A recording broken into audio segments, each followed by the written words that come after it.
Chairman PTI को सजा देने वाले जज हुमायूं दिलावर इंग्लैंड रवाना। जराये के मुताबिक एडिशनल सेशन जज हुमायूं दिलावर की लंदन ट्रेनिंग नामजदगी से मुताल्लिक 4 अगस्त का खत सामने आ गया है, जिसमें जस्टिस इस्लामाबाद हाई कोर्ट ने जज हुमायूं दिलावर की जुडिशनल ट्रेनिंग के लिए नामजदगी की।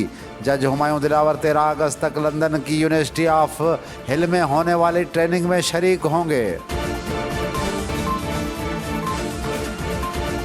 कराची डाकू ने 2 करोड़ 22 लाख रुपए छीन लिए। कराची में सराफा मार्केट के करीब सोने की दुकान के मुलाजिम से डाकू ने 2 करोड़ 22 लाख रुपए छीन के फरार हो गए हैं।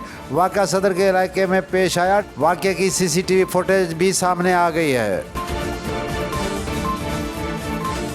चेयरमैन पीटीआई की गिरफ्तारी की तफसीलात सामने आ गई। जराये के मुताबिक चेयरमैन पीटीआई को लाहौर पुलिस ने कोर्ट मोमन में एसएसपी ऑपरेशनल इस्लामाबाद के हवाले किया। जराये ने बताया कि चेयरमैन पीटीआई को हवाले करने से पहले इस्लामाबाद पुलिस एहलकारों से मोबाइल फ़ोन ले लिए गए। इस्लामाबाद पुलिस के अफसरान को भी मोबाइल फ़ोन इस्तेमाल की इजाज़त नहीं थी। नवाज जरदारी चेयरमैन पीटीआई एक जेल में हो तब खुशी होगी। अमीर जमायत इस्लामी सिराज अल हक ने कहा है कि नवाज जरदारी चेयरमैन पीटीआई एक जेल में हो तब जाके दिल को सुकून मिलेगा।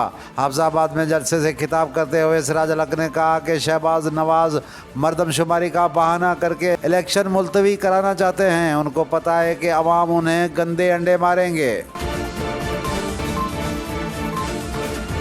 और आईसीसी वर्ल्ड कप में कौमी टीम की सिक्योरिटी का मसला, भारत पीछे हट गया। रवां साल भारत में होने वाले international cricket council ICC one day के क्रिकेट वर्ल्ड कप में पाकिस्तान की क्रिकेट टीम की सिक्योरिटी की फराहमी भारत के लिए मसला बन गई।